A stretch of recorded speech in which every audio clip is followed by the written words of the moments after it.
told me he was eating. He was eating. You told me. Oh, well, we're live now.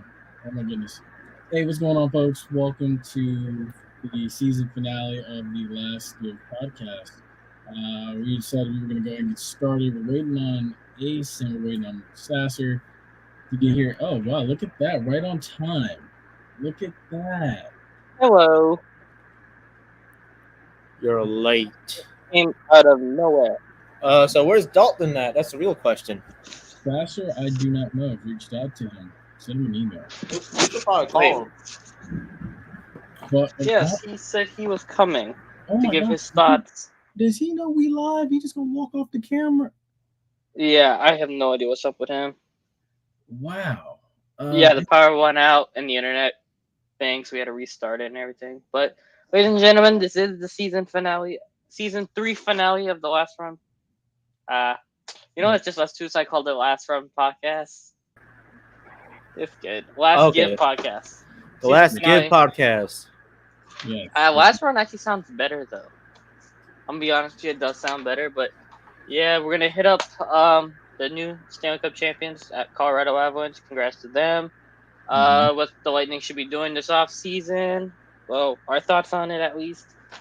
Some other news coming around the NHL NBA draft news, NBA free agency.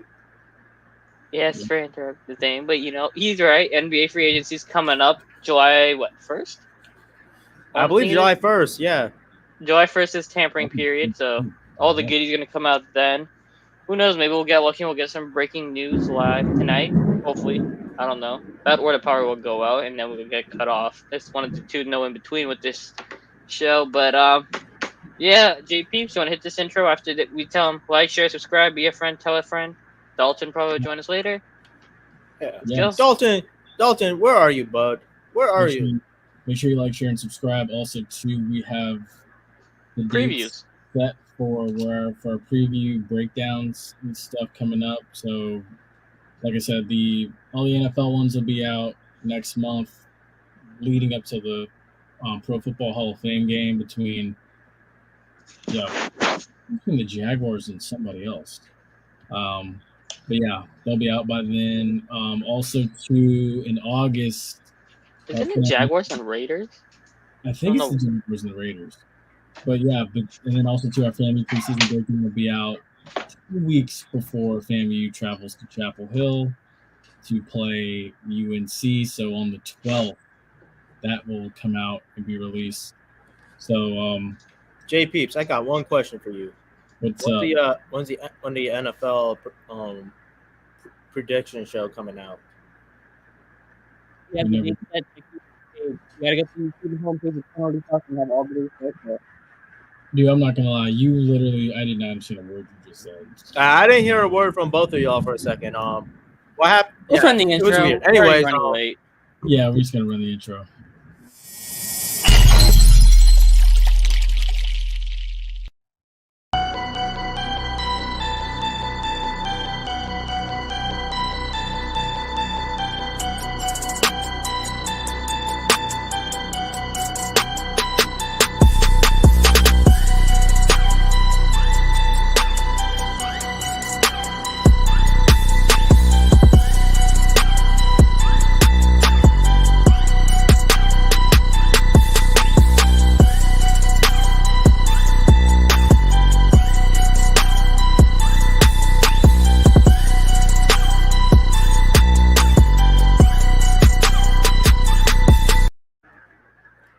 Well, I mean, all right. So what I was trying to ask, breaking news in the NBA, but hey, so my first question I was trying to ask J Peeps is, when is it the NFL preseason shows are dropping all of our predictions? The first one is sometime in mid-July. I think it's going to be the 18th or 16th.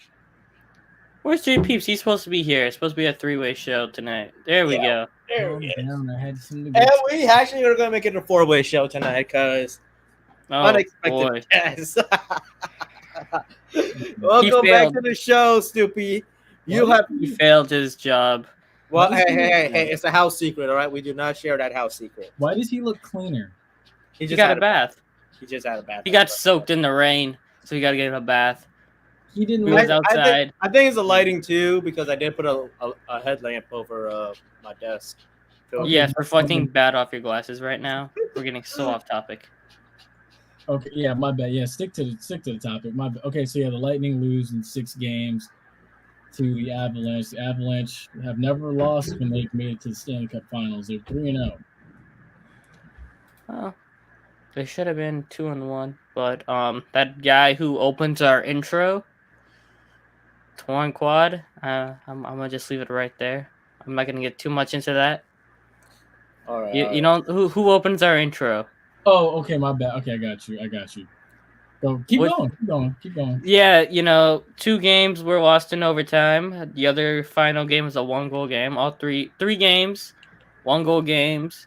Who's their most clutch player and who scores their big overtime game winners? The Just referees. Who's? I hate you for that one. I've always had a thing for refs since 2018. Yeah, 2018 I've had a thing, or 2019 I've had a thing for refs, but I'm getting the years mixed up nowadays. I'm getting old. Oh well. Sophomore year of high school, that's how I remember it. We're getting off topic on that. All right. Anyway, so Avalanche I takes out. wasn't done. But you got your sheets? Let's go. Let me hear. What do you think happened? The rest? Yes. I do believe the referees are handing the games to an extent, and I kind of did fingerprints all over it. I mean, look. I mean, yes. I mean, but listen, you could say the same thing about the Super Bowl. You could say the same thing about the NBA Finals for some games where the Golden States were getting they were getting all the calls and the Celtics were having some phantom calls. I mean, I could point out to that as well. I mean, and then also in the NHL Finals, I mean, we could point out that like how Colorado got away with the 6 men on the ice on that well, essentially the series tilting goal. Essentially, that's really what it was. He has a paper trail. I'm proud of him. He has a paper trail. I will say this. I've actually been switching to the paper for some time now. I'll say this. I do feel like, I mean, I'm not going to sit here and say that yes, this might have been rigged, but at the same time, too, referees didn't do the Lightning any favors, I will say. But at the same time, you need to also remember, after what the report that came out today and that I saw this morning, the Lightning had Lord knows how many injuries that they were dealing with personally. One name. I was expecting to see on that list, and he wasn't there, which makes me 20 times more mad at him. So say the name. Bum ass Alex Korn. Oh, he's getting the name bum ass for what he did in the playoffs, and he didn't even show up on the injury report. I mean, honestly, if there's any more, hey, listen, he's just going to be trade bait. All right, we'll package him. Who would want him? He had a career season in the regular season, but he couldn't do diddly squat in the playoffs. Well, then someone's going to want him for their playoff run during the season. I say this honestly, it's like I feel bad for Corey Perry. I'm wondering, I'm like, who did he make upset? His negative karma for his after the play stuff. Mm-hmm. I feel like that just generates his bad energy that just comes back on him. Since he's been older, he's been doing it more than he was back when he was in Anaheim. And he's just he did finish with a championship before. Yeah, I mean, back in 2008. It's not like he's gonna finish his career ringless or anything. So but still, you would think that you get to this many Stanley Cups, you'd have brought one home by now. Well, I mean, listen, as much we could rag on the refs on the series, I'm gonna point out all the injuries that came out. He's gonna take my wow. So I'll let him have it. You know what? No, he didn't actually go look for the stuff. He has all his he did the info. I was gonna say, wait, hold on now. Ace found that. You gotta let Ace tell that. All right, but we did have quite a bit of notable injuries, and it was shown on the ice. Like I noticed the Tampa Bay Lightning was playing very slow against the Toronto series, a little bit against the New York series, and it was definitely shown in the Colorado series as well. I'm gonna let Ace take over it, but I'll be completely honest with you. Since I saw the Toronto series, I just wasn't expecting them to win the entire thing, and it wasn't me doubting the Tampa Bay Lightning. It was just what I saw on the tape and what I've been seeing on ice. We were just a much slower team this year You said versus they was gonna prior shut years. them and swept by the Rangers. Wait, what? You said they was gonna get swept by the Rangers. Then you said they were gonna get gentlemen swept by the Rangers. Okay. Then Slow you said they down, were slow gonna down. get swept by Everyone the thought Avalanche, and then you were gonna get gentlemen swept by the Avs. So you literally and just you also repeated thought they yourself were gonna watch twice. the Toronto in Game 7. So VJ, where's that? Ace, I know you want to play petty and stuff, but let's be I'm not honest. playing petty. You I are kept playing track of- petty. All right, you're being petty. And listen, everyone thought that after Game 2 against the Rangers series that we were getting gentlemen swept. All right, because we looked very bad, and Victor Hedman was getting away with some. Oh my god! Victor Hedman was getting away with what? No. Victor Hedman was committing some very costly turnovers in those first 2 games, along with the Lightning sloppiness. All right. And obviously that was cleaned up, and all right, we had a chance. But listen, we did the same thing against Colorado Avalanche. This man ain't even watched Game 2 when he's saying this stuff. Yes. If you would have actually watched Game 2, you would know of that Rangers series was very messy. No, it wasn't. Game 2 was not messy. Game 1 was messy. Game 2 was messy because Nikita Kucherov turned the puck over in the start of the third period and let Panarin score. So let's get that straight. Well, yeah, but guess what? The whole team as a whole, why are we playing the blame game, all right? I know you want to get your sense of attention, but I'm telling you right now, Ace, it's not worth it. And I'm just pointing out some knacks that this Lightning team had this postseason, all right? This man just talking shit. So, yeah, the team was a mess Game 1 and 2 in that New York series. And if you want to play pointing fingers, then, yeah, go ahead and point fingers. But in the end, it's a team mistake, and John Cooper did a good job. They were down by in Game 3. Let's see if he knows. What did they come back from in Game 3? Oh, dear. I don't even remember Game 3. 2-0. I hope you guys see my face right now. You're like a little child enjoying the parents fight. I'm sorry. I'm really going to cut this. I think. All right, but anyway, I think Jordan was right when we went to beat us the other night. I think he was right that my brother is my number one person I always argue with, not one of my former track teammates. Yeah. So anyway, Jordan Breezewell released the injury report. They had their final medical exams at 8 a.m. this morning. So, yeah. So some notable ones. I'm not gonna. You want me to read out all of them, or just the major ones? Because all right, I'll read all. Because let's be honest, people want to call Tampa Bay for having tainted Cubs the past 2 years. All right. Guess what? Colorado, they beat a not fully healthy Tampa Bay team. It's 2019 Warriors Raptors series. I don't know what's so hard to realize. All right. Pierre-Edouard Bellemare had a meniscus injury since the start of the playoffs. Zorelli had a shoulder AC joint sprain in his right shoulder that he got in the Rangers series, and he dislocated the left shoulder in the Colorado series. That's why he couldn't take face-offs for games 4, 5, and 6. Or no. Yeah, games 4, 5, and 6. He could not take a face-off because he had a dislocated shoulder. Kevin Love style. So there's that. After game 3 on that dirty hit by Devon Toews, Nikita Kucherov had an MCL sprain. You could definitely see it on the ice. He was not moving very fast after that. Nick Pohl had a shoulder AC joint sprain against the Rangers, and then he sprained his MCL in Colorado when he was on one leg and he couldn't come back. That is the one I'm talking about. Corey Perry had a shoulder AC joint sprain. That's probably from banging shoulders with the goalies or something. I don't know. That was back in the Rangers series. Point had a quad tear. We all know that one. McDonough had... I don't know exactly what mangled finger is. I mean, a destroyed finger, I guess, is essentially what that is from a block shot. 2 names actually I was surprised. And Brandon Hagel had a broken foot, but 2 names I was surprised weren't on that list was Alex Korn and Eric Chernak. I mean, Chernak was still blocking shots, but you could see him definitely was hurt, coming in and out of the lineup, trying to gut it out. So.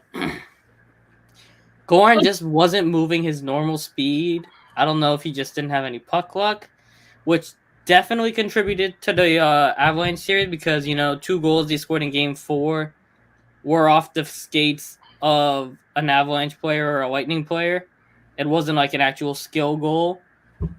So, I mean, when the puck bounces your way, it bounces your way, I guess. But I'm just pointing the stuff, not excuses, just pointing the reasons. Hey, Ace, I do want to point something out to you. Well, actually, but before I point something out to you, I do have a questions because I've been fighting Maple Leafs fans over this. They still believe that Game 7 was controversial, and they believe that one goal that was taken away from them should have counted for them because they didn't think they committed a goalie interference or whatever it was. All right, what do we you pull guys the think NHL about? rule book. That is interference then, but they never really call it. It's like, you know, in NFL, there's the pick play they run on offense, Yeah, and they generally will call it. That's what that was.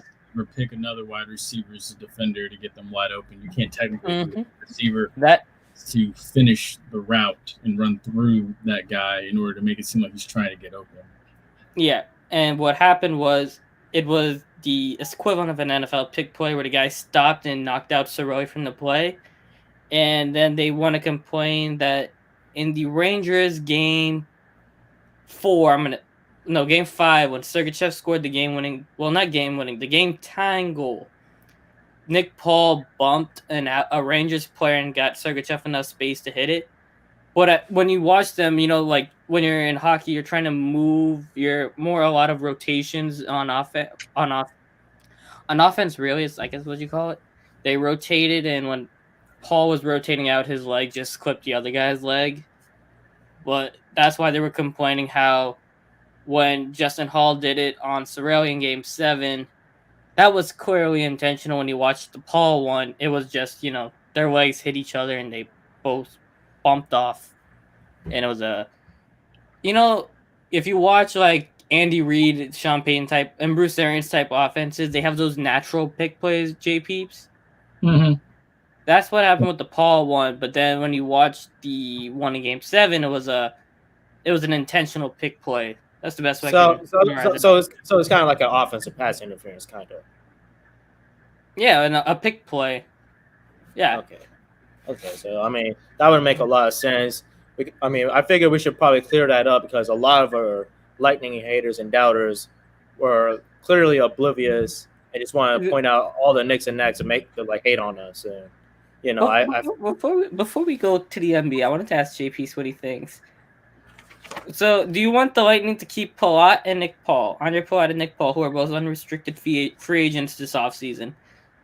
And you have Anthony Cirelli and Mikhail Sergachev's restricted free agency pending next season. Would you move McDonough $6.5 million contract and Alex Correns $4.5 million contract for next year out to pay all four of those guys? I would honestly, here's what I would do. Based on what I've heard from John Cooper, I would keep the core together. And I agree. That's what I would focus on first, and then I would worry about adding and re-signing who I need to re-sign and add. So I'm not too up to date on who's the core and stuff. So is McDonough and Sergachev, are they part of that core? Sergachev is 23, McDonough's 34, Killorn's 33. Are they 32. Part of that? Are they part of that core of players around Stamkos? The core of the players is Stamkos, Kucherov, Point, Vasilevsky, Hedman, Sergachev, and Cirelli. And Cirelli? Cirelli, as you saw it in the playoffs, Cirelli tried his best to shut down Matthews. He got better luck with Tavares. When Matthews was the MVP, couldn't do much. He shut down Alexander Barkov, who's one of the best forwards in the league. Shut down Mika Zibanejad when he got put on him on assignment. And when he was healthy, he was shutting down Nathan McKinnon. McKinnon didn't get a goal until Game 4. I'm definitely bringing back Sergachev. Sergachev, me and D. Sassor, we was talking about this. I think it was before the episode he came on because I couldn't find the clip in the actual show. We were talking about how Sergachev, he was good on defense already in the playoffs, but you wanted him to take that step on offense, and he did. He had, I think, like 9 points to close out from Game 4 of the Rangers series to the end of the Stanley Cup. He had like 9 points. He had a couple, I think 3 goals and a bunch of assists. Yeah, you might want to let him down. Let him down. Let him go. He just heard No, he something. wants to fight somebody. Let him fight something. He'll stop. He just saw All something. right, That's let's move it over. All right. Just want to get your thoughts on that. I do want to put in my 2 cents on who I think the Lightning should keep. I definitely do want to see Avalanche Palat get his full. I want to see him get his money. I want to see Sorelli back, and I want to see Sergachev back. Alex Killorn could go. That's all I gotta say. Well, And Braden Point.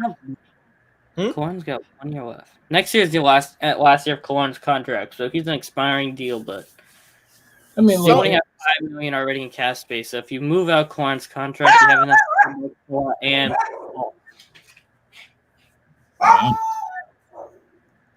Excuse me, guys. contract. You got excited. Hey, Flash, mute yourself. All right, he's gone. Okay, cool. But yeah, Let's move on to the NBA. That comment came right after you left. right, no, don't worry. He'll be back. We'll let him answer. Don't worry, Ashton. He'll be back. It's all good. Yeah, as we move, actually, I'm gonna leave that right there. As we move to the NBA, and then he brings the dog back after the dog trying to get down. All right, Flash, we have a response for you. Hey, Flash. Ashton was looking for you. Ashton. Oh, what's up, Ashton? Listen, until I came back like a few weeks ago, I actually have been taking care of some school stuff as I am in the middle of processing of transferring from the University of South Florida to a small Catholic school up in Dade City. Many of y'all would know it as St. Leo University. So I'm hoping for a new beginning, and let's see where it goes. Wish me luck, y'all. Most definitely. But yeah. Also, All right. Onto the NBA now. We've got. Yeah, I'll save it for after. It's fine. Go. Hot topics. Well, Russell Westbrook heading back to the Lakers. And then we got Kyrie opting into his Nets contract. So I mean, both guys are getting $50 million? No, Westbrook is 36 and 44. Yeah, Westbrook's at 44. Kyrie's at 36. Wow, so Westbrook's getting $36 million to shoot bricks with LeBron, and for AD to sit in a wheelchair and be injured. Who said that? Oh, don't worry. There's a lot of sources that have said that. Oh, I know. It's a lot of hate. Leave him. And then Kyrie's going back to the Nets, and him and that core have not even played together, I'm sure. Kyrie will get $36 million to sit at home. Ben Simmons started getting paid, $35 because his feelings was hurt. Ben Simmons got paid $35 million, and he didn't play a single second on the court because his feelings were hurt. Right. Listen, I'm going to just say one thing about the Russ doubters and why he did play terribly. I've said this too many times. I really do not want to say it again, but if people want to call him Russell Westbrook because he's been shooting bad, listen, we all know who the main problem was, and I'm still pointing my finger at Frank Vogel. We're never letting Russ completely into that system of offense and not letting him find his groove when shooting, because everyone knows very well that Russell Westbrook is a very streaky guy when it comes to shooting. You cannot let that guy not give him a whole lot of minutes on the court and expect him to shoot well when he takes a few shots for his shot to go down. A volume shooter is what he is. I forgot what Russell Westbrook was Flash's guy. Was you talking smack or was Dom? What did Dom say? Dom hates Russ. Oh, I mean, I just forgot that that Russell Westbrook was your boy. So, I mean, I would expect a much better season out of Russell Westbrook next year unless they fail to use him correctly again. The way me and Ace just looked at you when you said that. No, I wasn't looking at him. I was trying to figure out what the hell's wrong with this lamp. Oh. You can look at me funny all you want, but I'm telling you the truth. Y'all can fly ahead with Skip Bayless and his nonsense and all of that, but listen. Okay. Oh, Stephen A. We're going to move on. All right, so the NBA draft was last Thursday, and the only reason why I was not depressed that the Lightning lost was because the Magic shocked the NBA media. They didn't shock half of Magic's fans because there was a small group of us who knew the Magic don't actually leak what the hell they're doing. You don't know what they're doing until it happens, because a lot of us didn't know that Franz Wagner was going to be the pick at 8, and he ended up being, and myself included, was shocked about it. And that's when I went, all right, whatever the hell the media is saying about what the Magic are going to take, it ain't true. Woj ain't got nothing on them. and I think ESPN was salty about it when they took Paolo Banchero over Jabari Smith at 1. Wait, so the Magic had the 1st and the 8th pick? No, last year they had the 5th and the 8th pick, right? Okay. And when they took Franz last year, everybody was expecting it to be Book Knight or Moses Moody or a forward like that. On that, like James Book Knight was a guard, but there was a couple other forwards in that draft that they expected him to take, and they didn't put Franz with them at all. He had like a secret workout essentially that they didn't bring it up at all.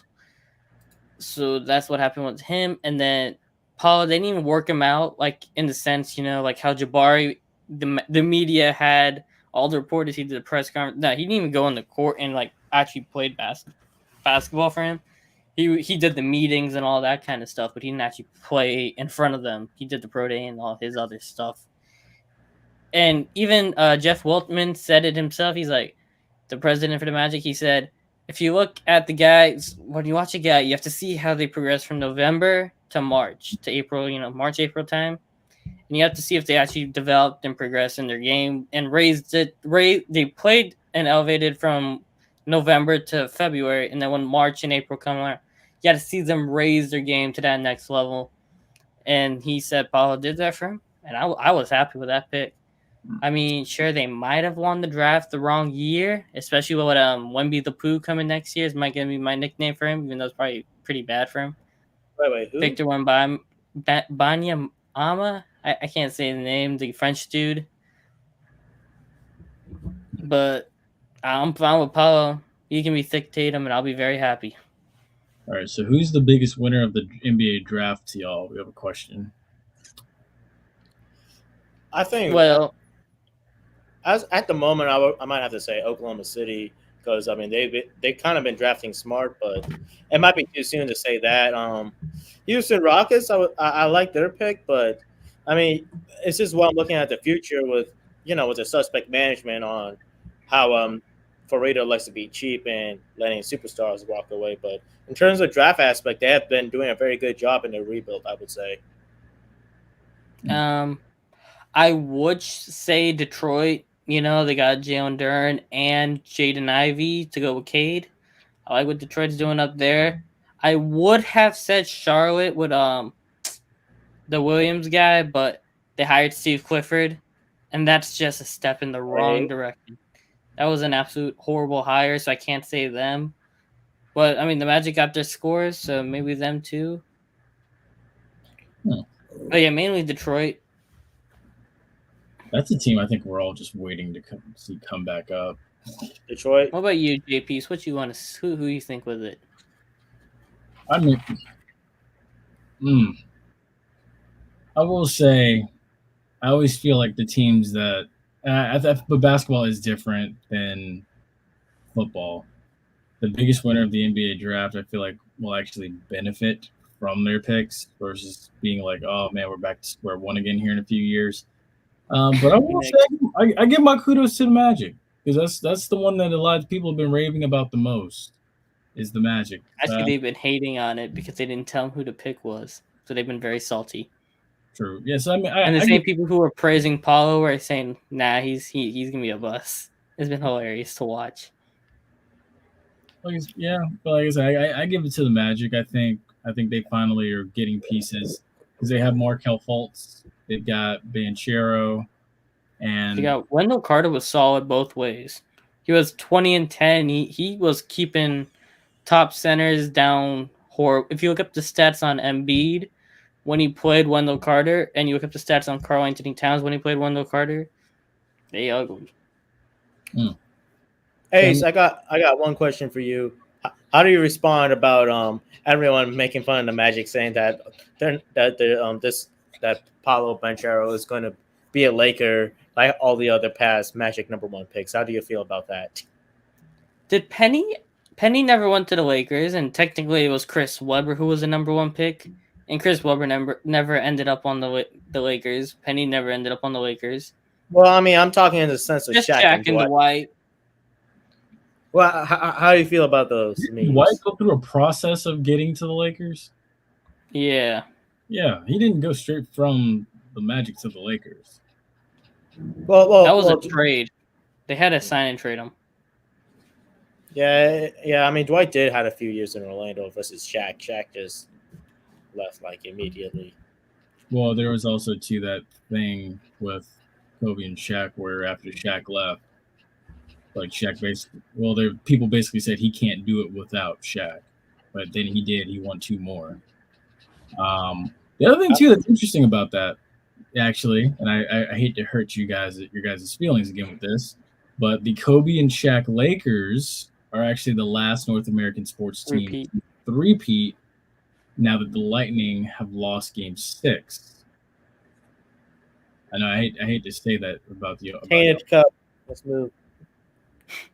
Nah, it's the way that team was just crazy. Yeah, the Avalanche were a very good team. I'll say that. I mean, even in real point, it would still been a very difficult series, I would say. I don't know if Clay didn't blow out his ACL, if Golden State could have three-peated, but I don't know if even KD blew out his Achilles if they would have three-peated still, but they were the closest one beside the Lightning in the last decade. It's so hard. Well, the Patriots never did. No, they couldn't. No, nobody's gone back in a long time. One time. It's hard to three-peat, man. It really is. Because the Patriots, they didn't, because they won it in 2003 and they won it in 2004. They didn't get back in 2005 because that was the year the Steelers won over the Seahawks. But yeah, it's so hard to three-peat, man, especially in this day and age with recaps. Detroit, I think, was the closest. They had one back-to-back, and Crosby came and ruined it. Red Wings? In 08. The Red Wings won, I think, 06, 07, and Crosby ruined them in 08. I mean, you could also them were the closest, and that was a Game 7 winner. I mean, I'll be completely honest with you guys. I mean, we could put the asterisk like the Lakers as well because of how much referee help they did versus the Kings Western Conference Series. That we could put an asterisk on it technically. There's always asterisks that you can put on things. I think the only one you can't really put an asterisk on is the Chicago Bulls. Mm-hmm. I mean, you can put asterisks on the Lakers. You can put asterisks. Just let him go. No, he sees a shadow. Let him go. Yeah, let him go. But yeah, I think the only one you can't really put asterisks on is the Chicago Bulls. I mean, the more modern day you get, like the more into the new millennium that you get, the more there's going to be asterisks. Look, people put an asterisk on the first Bucks Super Bowl. People put an asterisk on the Lakers if they want. People put an asterisk on the Patriots Seahawks Super Bowl. There's always going to be like skepticism and everything. I mean, the only reason why I said the asterisk for that Lakers one is because it's been questioned, reviewed. A referee lost his job because of it. So I mean, there was like a whole investigation to kind of back it 30 up. 30 for 30. Yeah, exactly. Actually, there's an asterisk on the third Super Bowl between the New York Jets and the Baltimore Colts. That's what, 60s? Yeah, that's like 69, I believe it was. Yeah, it was 69. Yeah, it's been a while since anybody. The NFL, it's I think. Well, I gotta say, yeah. The reason why it's rigged is because the only reason why they said there's an asterisk on it is because the way Joe Namath declared victory. Oh yeah, I got you. That's a good one, actually. Would y'all say it's an asterisk? If Miami had won, I think it's an if. That's an if. That's a strong if. Ooh. I mean, I don't know. I mean, that was a series, wasn't it? That was 6. That was the game. That went to 6. Yeah, it went to 6. I don't know. I mean, are we already putting an asterisk on the Lakers? Yeah, that championship for the Lakers got an asterisk. Yeah, I mean, honestly, they put asterisks on a lot of bubble things and stuff. So I mean, I feel like you know why it's an asterisk for the bubble? Because who went down? Like, the injuries and stuff that happened. Yeah. In the West. I mean, what's his name? That Pacers guy. And even J.R. Smith said everybody was high as hell during that cup ring. That makes sense. That's true. What's his name? On the Pacers, he was like having a good time there until TJ Warren. TJ Warren. I mean, that's an example of a bubble asterisk. But then, like, if you look on the NHL side of things, I mean, were there any teams that were actually going completely crazy, like how NBA teams were? Well, you gotta think about it too. There was no shockers in the NHL for the bubble.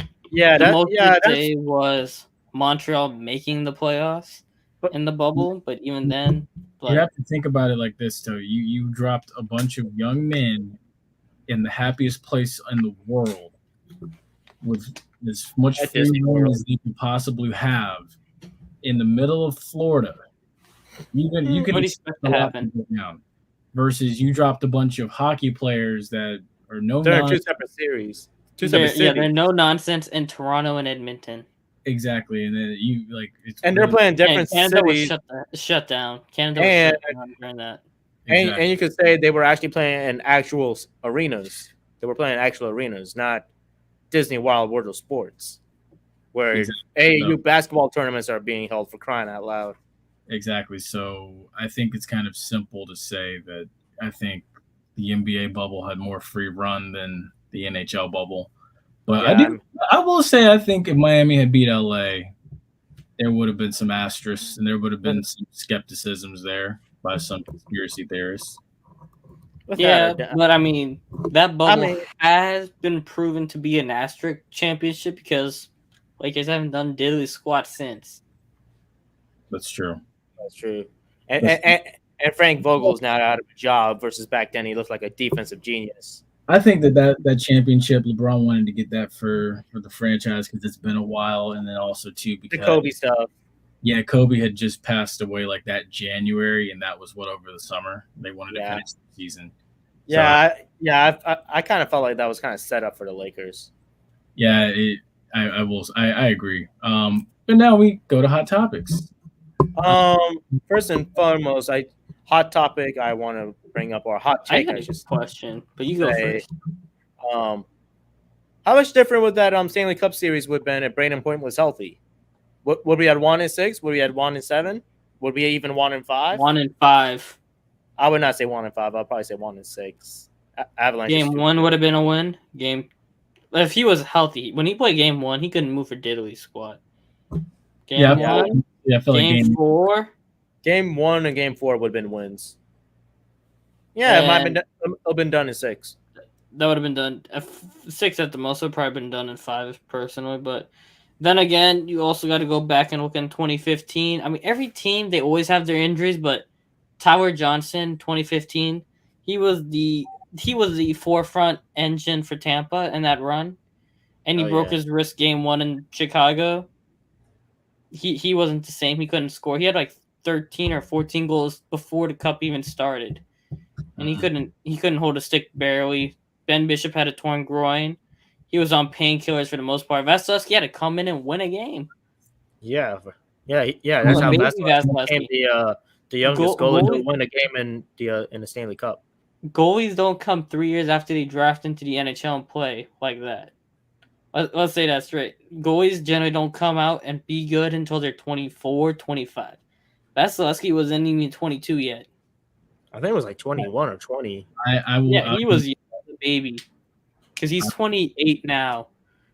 And that was 7 years ago. So you're 21.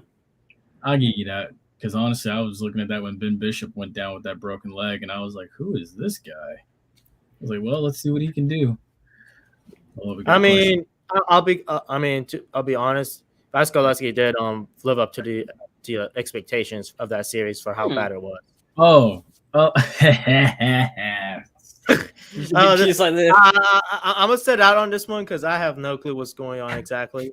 I got a hot topic for JP. Why is everyone making a big deal between the $70 million and the JSU $1 million?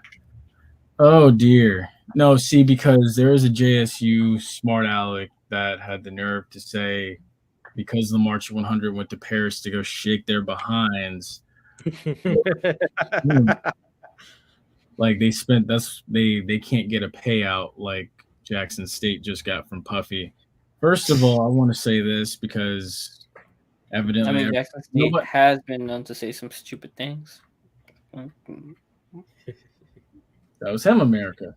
But America. Oh no, some of their fans on Twitter should not have been given a keyboard. Again, do you really want me to give my opinion on that? Let it fly, Jordan. I've done this for a year now. Well, 11 months now. I've been doing this. I've seen the craziness being said. Who should not be? But I mean, look, it all started because the Jackson State person decided to say FAMU was a broke school. Truth is P. Diddy's giving $1 million to Jackson State, well, Dion in Jackson State, and Howard University. So, I respect it. P. Diddy went to Howard, so okay, that's perfectly fine. And Dion's Dion. Yeah, Dion is Dion, so Jackson State's going to be taken care of. Let's call a spade a spade. I'm gonna throw this in right now. Jackson State would not even been relevant if Deion Sanders was there. Let's just get out of it. Let's just get this out of it. He just opened the floodgates. Yeah, he did. But it's true. It's true. Am I wrong? I knew that, but they could crucify me and be like, "What the hell, a Brown man is talking about HBCU football?" I'm like, no. What they say is we're not ball lickers or something for what's it called? PWCs. PWIs. We're nutsuckers because PWIs. There we go. Yeah. What does that mean? You watch the SEC on CBS on Saturday at 3:30. We're nutsuckers. That was the funny thing that I will never forget. We're recapping the season. I know. Yeah, we have to recap the whole season now. What's happened in the past couple months. But I mean, yeah, and then FAMU got $70 million from the state to fix a broken boiler, which understandably is so. And I'm going to be honest with you, FAMU deserves to get more. If you ask me, I think you might say this number's too much, but FAMU deserves probably $900 million from the state. If I'm being completely honest, they're just saying. I mean, let's be completely honest. Florida schools are already underfunded, so I mean, take the money if you can. But I could also throw in there that Florida, FAM. Oh my goodness, Florida A&M. Yeah, Florida A&M. You take those darn shades off. Well. Yeah. All right. But I'm gonna say this. That was just what the lit to be at, though. I do want to say this. There is a lot more support going for Florida A&M for sure, especially with LeBron James and other notable big figures. Exactly. There's just more support. I mean, that's what I'm saying. The support for Jackson State versus the support for Florida A&M is completely different tiers. And I mean, and I'm gonna say it again. Deion Sanders is the only reason why Jackson State has been getting attention and relevancy lately. I will say this. I'm going to be honest. I mean, it just shows how powerful Deion Sanders is. I will say this, and I'm going to be honest. I've seen HBCU Twitter since 2017, where it's come from and where it is now, because it's 2022 now. Honestly, in between 2017 and now, there was no sign or talk heavy of Jackson State prior to Deion coming in, if I must be completely honest. That's just my take of it. Maybe it's because FAMU was in the MEAC and Jackson State was in the SWAC, but like, let's be honest with you. Let's be honest. Like they have a good attendance. They really do.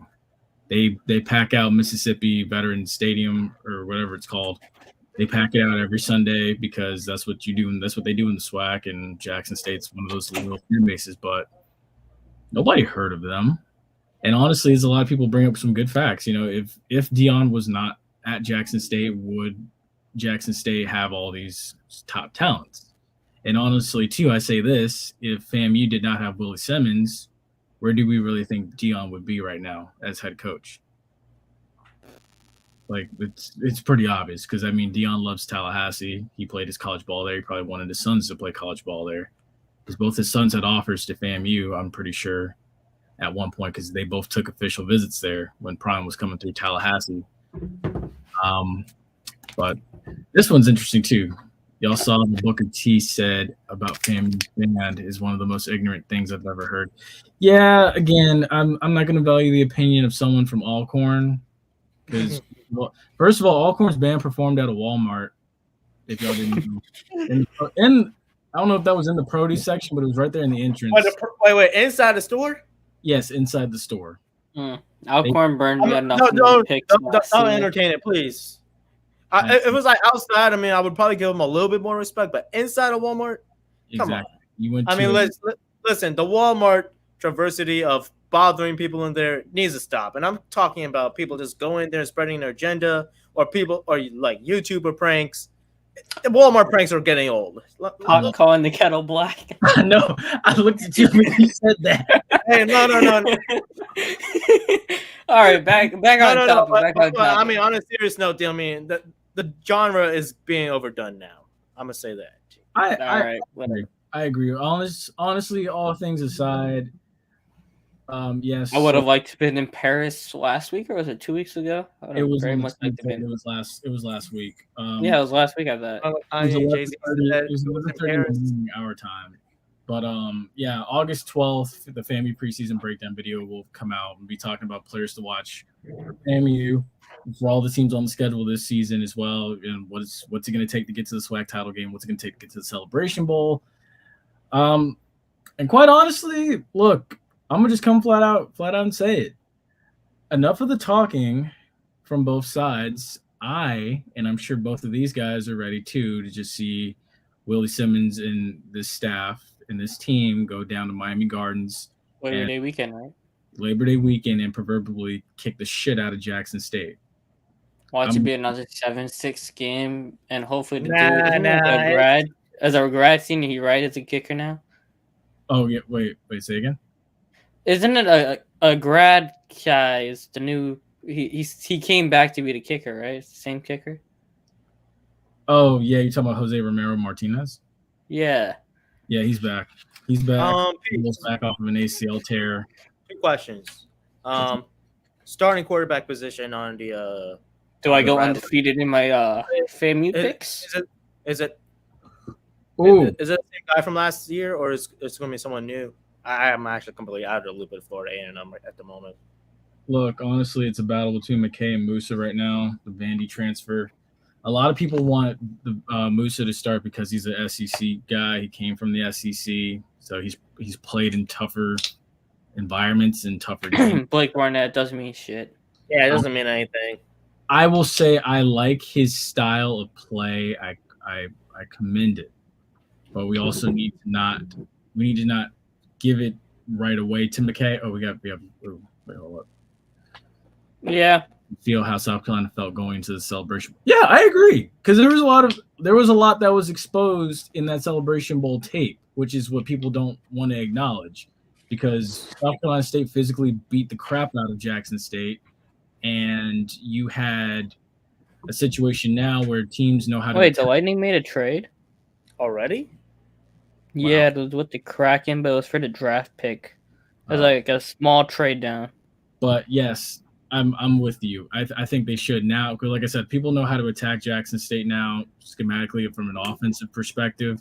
Because week 1, I feel like there should have been a game played before that, because you had a situation where they went into that game and they faced that 4-3 front, or no, that 3-4 front, and didn't know how to respond to it. And so now you do, because now you've seen their size, you've seen their speed, you know where to go with the ball. And honestly, too, back to what Flash was saying about McKay versus Musa. McKay's 11-3 as a starter. Say what you may, the team was a heavy run-based, not heavy run-based, but the team was more favorably run team, and Willie Simmons had to adjust his style of. Well, he's not junior. But again, I wouldn't sell McKay short. If I honestly do think at this moment right now, as we get closer to August 27th, McKay will be the starter against UNC. I don't know if he starts them a game apiece or if he goes with whoever has the better fall camp. But right now, I think you do have to. If I had to decide it right now today, I think it is Rashawn McKay who starts at QB. Going into Chapel Hill. Now, who finishes the game? I don't know. I'm not expecting FAMU to beat UNC, but I'm expecting McKay to start. I think you need to go into that game expecting, seeing what you have, what do you have to work with, how do you schematically put everybody in certain packages, and then from there you roll into Miami with a loaded deck. Hence why I say I'm ready. I'd really love to see Miami kick the shit out of Jackson State. I would say this. Listen, like back to what Ace said about the Blake Barnett and stuff. Since because a quarterback transfers from the SEC, does not mean you should just give him the ropes right away just because he played in the SEC. I mean, there's a reason. It's been proven. Because, I mean, listen, I mean, it's been shown with Blake Barnett that he was not really that good of a quarterback on the collegiate level. Granted, though, I mean, we could also blame on Coach Strong, but that's another debate for another time. Peeps, I do have one more question. Where the hell did you get your sources about Russell Westbrook and all that bad stuff? I need to know your sources. You can ask me. I got a good topic to talk about. We're going back to Westbrook. Yeah, I really need to. I need to check on Jordan's sources. We can talk about it after we go off there. If it's a Skip we'll talk about that ESPN or one of those. No, you good, Ashton. I right. Appreciate I really appreciate it. You did bring up some good points, but I'm gonna say this right now: the media never liked Russell Westbrook, and right now they're just enjoying their times and beating their stuff off. The love affair here with it's just what Russell Westbrook. I don't know how to explain it. You really can't trust the media right now at the moment when it comes to Russell Westbrook. His love affair is stronger than my hate affair for Jared Cook. I thought your hate affair should be stronger with what's his name?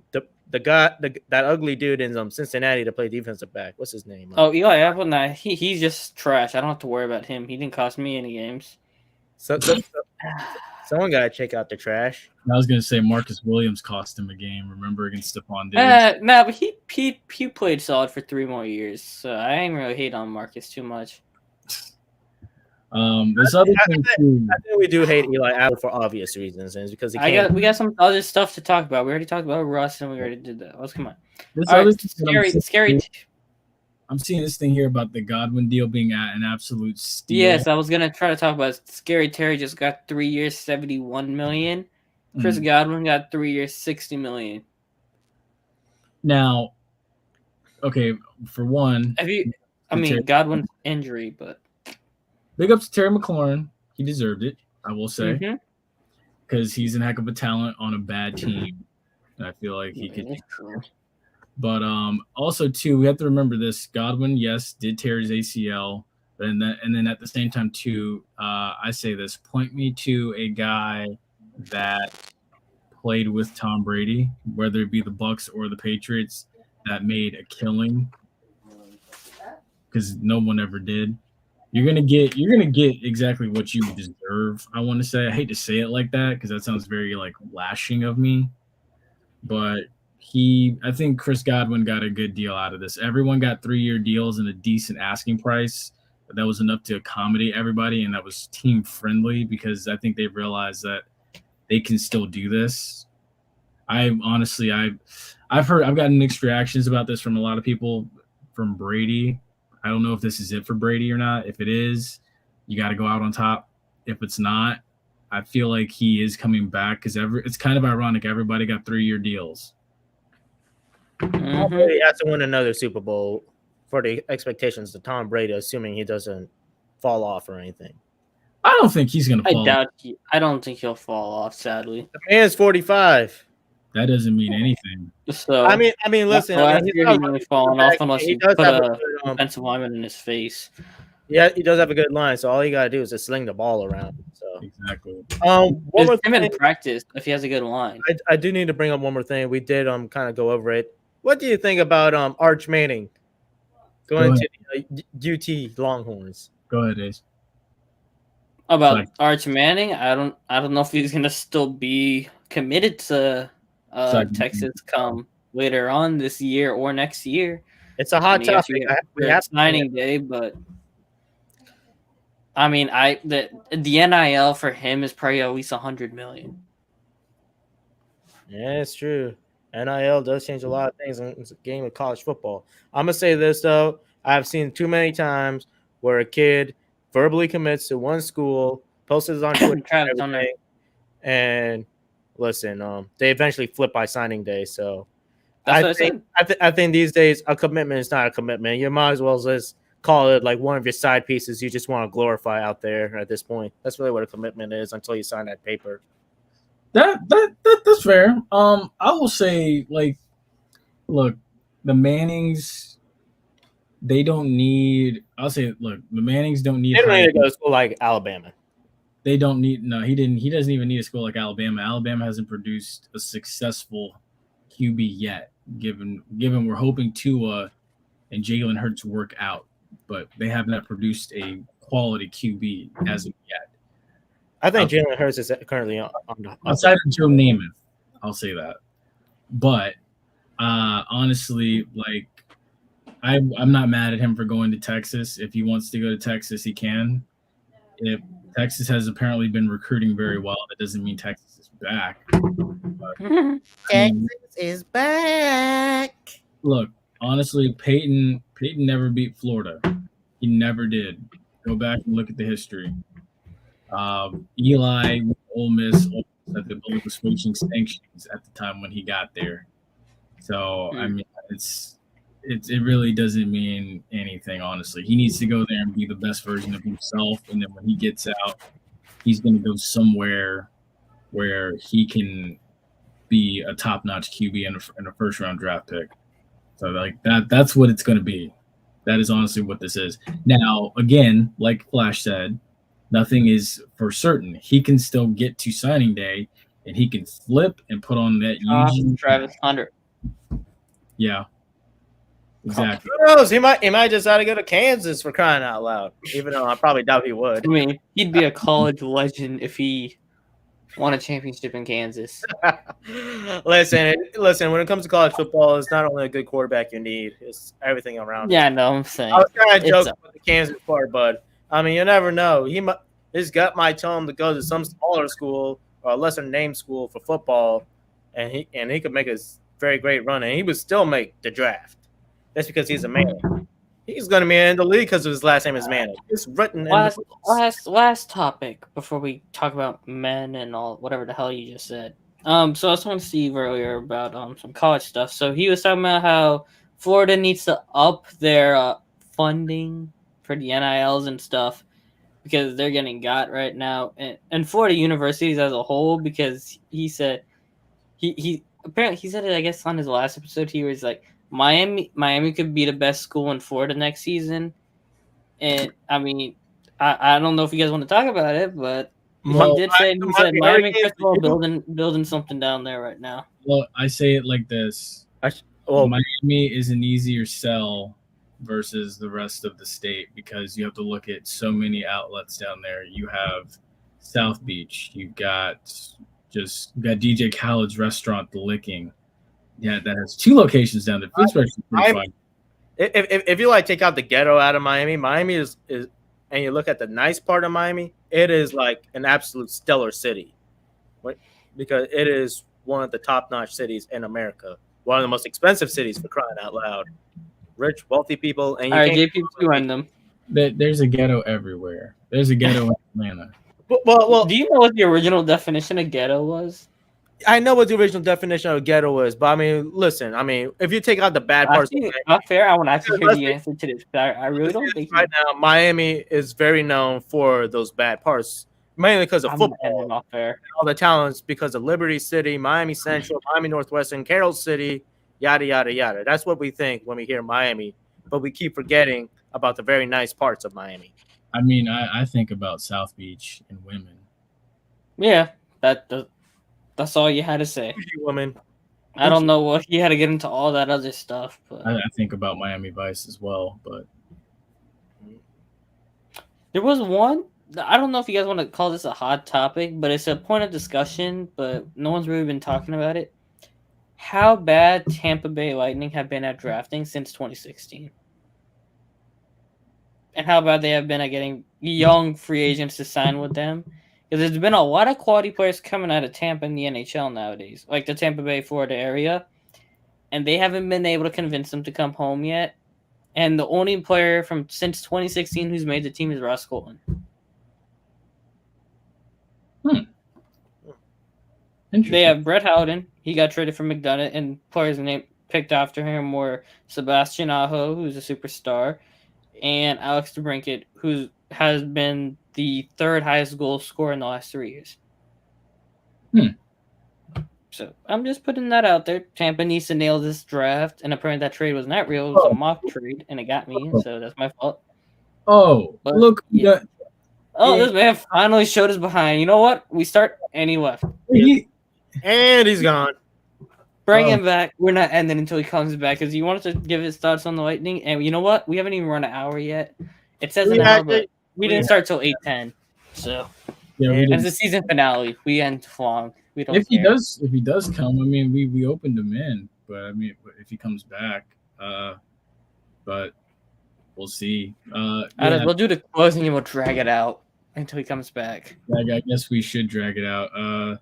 So come back here. I can make fun of all the Lightning bad draft picks if you want. Which background can we use on here?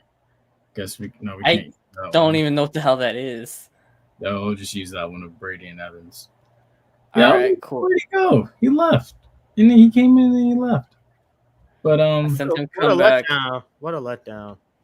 All right. Well, I guess if he's not coming back, I guess we can just go ahead and wrap this up. But yeah, folks, this was a good season with these two. They did a great job. Well, mainly me. Well, yeah, the last run podcast until the last 2 weeks. Yeah, but he did good. I love the energy from Flash tonight. Just going after facts and stuff. Coming after partial defending Chinda.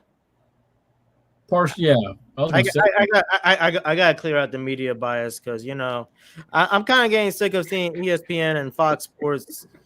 Just their agenda and bias has been showing a lot, and I don't know if I want to go back talking about Russell Westbrook again. But the one that irritates me, is seeing Kendrick Perkins, a former Russ teammate who used to defend him, and he's going back to Russell Westbrook on ESPN. Is now playing. I'm switching sides now and has been hating a lot. I mean, we're dragging it out for Dalton, so I mean, fine. But that's I'm saying, the media does have a bad agenda against Russell Westbrook, unfortunately. I need to get that boy Russell Westbrook jersey for Christmas or something. Folks, we appreciate you guys joining us this evening. If you haven't already, the family preseason breakdown video will be out August 12th. Like I said, I'm going to be breaking down all of it. NFL preview. Wait, is that him coming on right now? He did come back. He came back. Come back. You you talk about colored people time. You are late. Unless you think this it's man the Central definition 8 of p.m. black people time. I think he thought it was 8 p.m. Central, not 8 p.m. Eastern, because it's 8:10 Central right now. But we told him before. You know what? We can't even hear you. Yeah, we can't even hear him. His audio's not working.